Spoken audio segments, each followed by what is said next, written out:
తమిళనాడులోని తిరువన్నామలై జవాదుకొండ తాలూకా కోవలూరు అనేటువంటి గ్రామంలో ఈరోజు ఒక అద్భుతం జరిగింది. అదేంటో తెలుసా?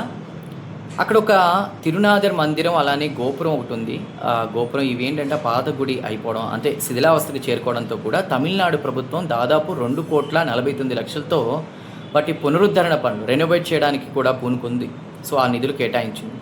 ఈ వర్క్స్ జరుగుతున్నాయి గర్భగుడిలో. సరే అని చెప్పి అక్కడ వాళ్ళు మట్టి తవ్వుతూ ఉండగా పురావస్తు శాఖ వాళ్ళందరూ ఉంటారు కదా, అధికారులు మట్టి తవ్వుతుంటే ఒక కుండ బయటపడింది. అది ఓపెన్ చేస్తే దాదాపు 103 బంగారు నాణేలు అందులో దొరికాయి. మీరు ఊహించగలరా? ఈ రోజున 10 గ్రాముల బంగారం ధర ఎంత ఉందో? అందులోనూ అతి పురాతనమైన కాలం నాటి బంగారు నాణాలు అంటే వాటి నాణ్యత మనం అర్థం చేసుకోవచ్చు, ప్యూరిటీ అదంతా కూడా. 103 బంగారు నాణాలంటే ఎంత డబ్బో కూడా మనం ఊహించలేము అనుకుంటా. సో అప్పటి రాజుల కాలం నాటిది.